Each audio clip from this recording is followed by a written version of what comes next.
So what I wanted to do with this tray is try a bearing change. And the reason I wanted to do a bearing change is because I kind of figured out this weird sort of thing, sort of accidentally, that happened to make bearing changes for me like so much easier. So yeah.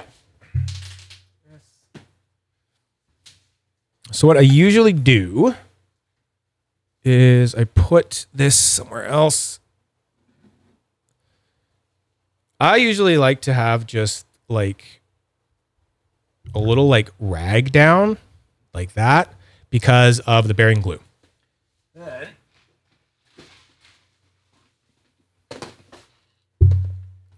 so I've always just used a little cap one there. And we're going to grab, so I guess this is a cool part because we could just, can put like our bearings that we need there. And then we got like our glue and then that, I'll get a better one. So this is kind of the thing that I'm talking about. This is the one. That's the thing that made it so much better. Okay. And then you can put anything else that you're planning to change, right? Like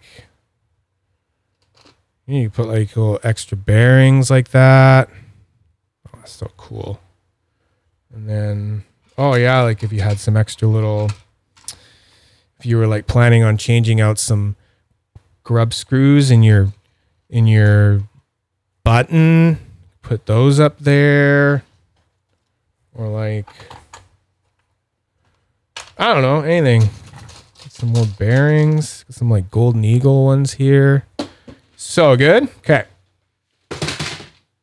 Now, I want to change out a bearing in the LIC EDC copper Lycia.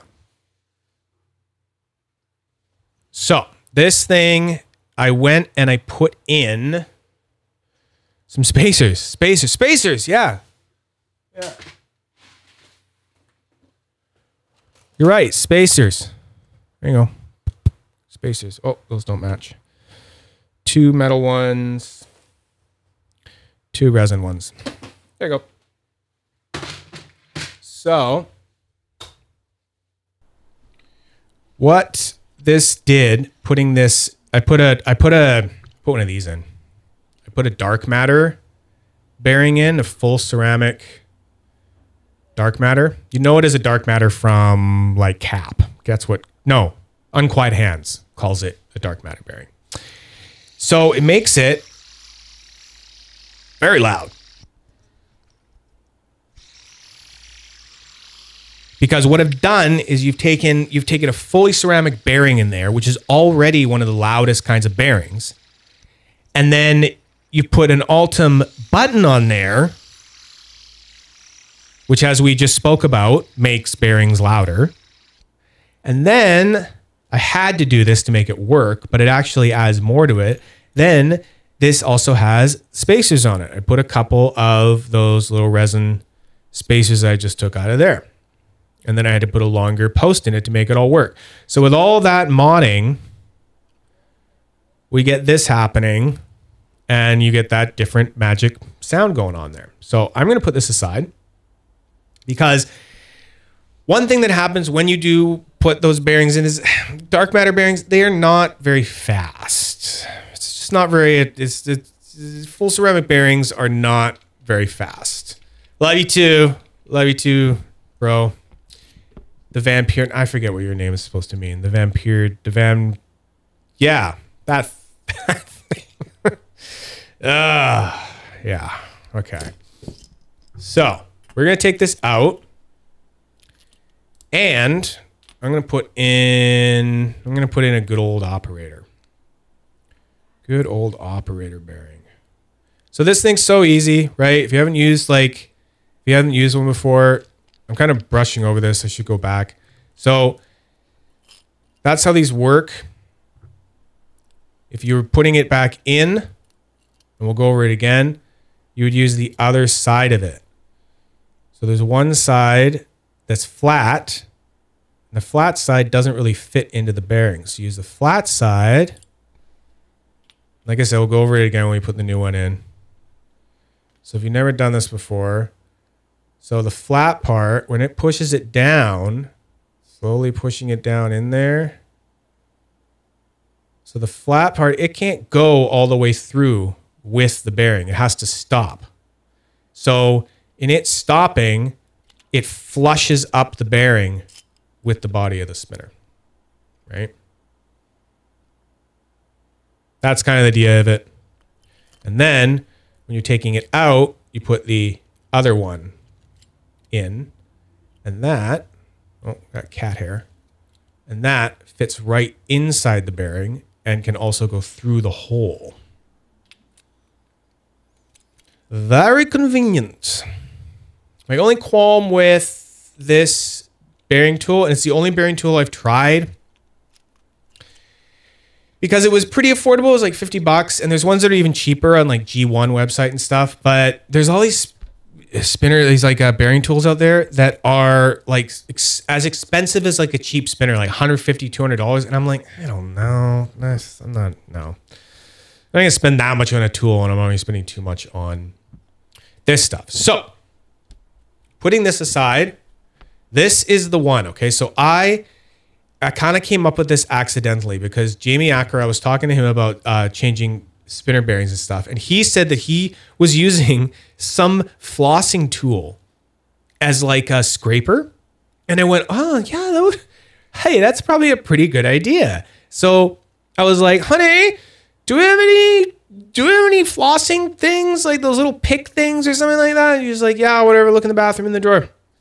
So I go in there, and it's not the tool that Jamie had, but it's this thing. And it's just one of those ones by Gum. I don't know. It's probably a brand. Anyway, I found them on Amazon before. It's just like this freaking flossing thing tool like that. So so Michael knows what I'm talking about. He knows he's the same thing. So he's going to just watch this happen. So here's the thing. If you have any glue in there, you can use this part of it to kind of give it a little scrape on the inside, because sometimes it's good to like clean it out. Sometimes the bearing just pushes out any excess glue anyway. I don't really get too into it. So you can go like that. So that's like a little scraper. Get all cleaned out. Then here's the part that I'm most happy about, because if you're using something like, a Q-tip or something like that, it can be a little bit like, okay, I don't want to get out too much of this, and I don't want to get out too little and put it on there, and you're, rubbing it around, it's too much or whatever. So I quickly figured out, now this is just Loctite. This is just blue Loctite. Never use red Loctite. Red Loctite is horrible, and it is too. Sorry, I turn the fan back on. It's hot. It's meant to like hold on industrial nuts on like bolts and stuff like that. And you need extreme heat to get it out. So never use red Loctite. Only use blue or green Loctite on bearings, and then it'll be fine. You can usually just push it out with the bearing tool, but it gives you enough hold that it holds the bearing in place. And gives you enough hold. And it's better than super glue. Super glue, I find too much hold. Anyway, so this is what I found was perfect, because I could just dip this right in there, kind of put it upside down, and it comes out like this perfectly coated little brush. And then I can just take it and I can just give it a little wipe like that. And then I can just wipe the rest there. Done. I'm not going to get too panicky about it, because it really only sets once it's like in there. Then one thing I found was kind of cool for this is you can take this part and sort of use it to, I'm not focusing. Come on, focus. You can basically kind of use your tool to get it centered in there. But you want to kind of look down there and make sure that this is a bad example, because you can't really see over the edges, but you want it to be pretty square in there, right? You don't want one edge of this to be up higher than the other. You want it to be going in pretty straight. So then put that down on there. On top there. And then we are just going to gently put that in. It's going in no problem. It stops when it hits. Unscrew. And then here's why one reason I love having the rag is because your other side usually has some glue coming out on there. So I can just take the rag and just rub it all around there. And then it's gone. I'm going to do the other side. Good. Then, if you want to make extra sure that you don't have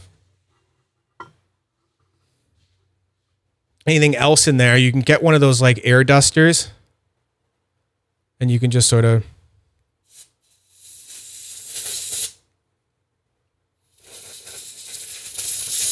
give a little thing like that. So one thing I've always noticed about these, having an air duster, another little trick, is that you can kind of see if a bearing is spinning properly by spinning it with the air duster. It's weird. I'll show you. So you can kind of watch it spin on its own and see how it didn't really like stop immediately. It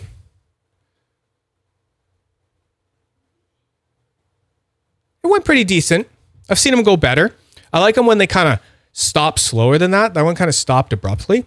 So when you get to, you know, using so many, you know, spinners and bearings, you start getting really picky and bitchy about them like I do. And you'll start to kind of be like, oh, that was no good because it stopped, you know, too suddenly or something like that, right? Whereas someone else will be like, ah, whatever, it's fine. So we'll see. We'll see if this one works out. So these are the original ones, original buttons. And yeah, it's already so much faster. Here, I'll get the sound on this. Yeah, that's good advice, keeping your bearings away from magnets. I think Michael might be able to explain why you shouldn't do that. I heard something about that. So this is so quiet though.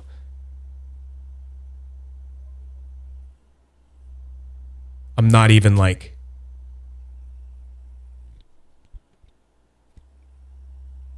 so what a freaking difference, eh?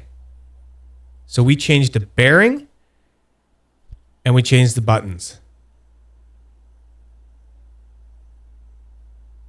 Now, this thing is like, I'm only picking up. Now I have my noise canceling headphones on, so I can really only hear what's coming through on the mics, which is just to make sure that I know what you guys are hearing and everything. So I'm sure that if I put this up to my actual ear, I would be able to hear a nice faint ringing. But as it stands now, I am not getting much at all from it. So I'm going to bring up the gain a little bit. Yeah, still nothing. Ooh, I hit the windscreen. So quiet. But that's a nice thing about, that's what I've noticed about the Lycia, is that it's all about that. It's all about the feel of the speed and the gyro.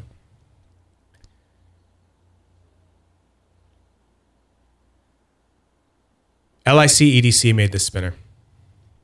Jamie Acker, the guy I was talking about before. So he did a very limited drop on these. He allowed me to buy one because we had been talking about me getting one for like a year or something. They went through a ridiculous process to actually get into my hand. They went to a manufacturer who wasn't as experienced with making spinners. So when they were done, Jamie's contact in China, where they were getting machined, told him, he was like, yeah, these aren't perfectly balanced. So he had to send them all to the legendary Joey Betancourt, and up in Alaska, of all places, who finishes spinners in a magnificent way, and he sent them all to him to get them all fixed up and balanced. And then finally to us. So it was this incredibly long and arduous process. So you can kind of see what Joey did a little bit. Not as much on mine, but on some of the other ones. But some of those holes, some of those speed holes will be slightly bigger than the others. And that's what you would use to take out tiny little bits of material. And then you would balance out certain sides. So if you were like too heavy over on this one and this arm was always like being unbalanced, you take out a tiny, tiny, tiny little bit of material in one of those holes until you had it right.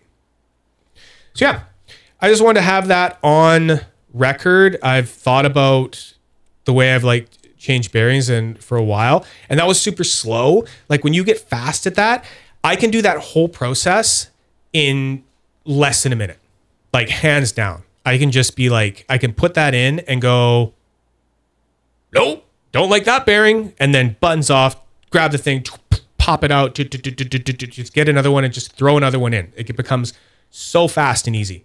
And it was literally all because of a fucking gum tool. All because of flossing. Remember to floss, kids.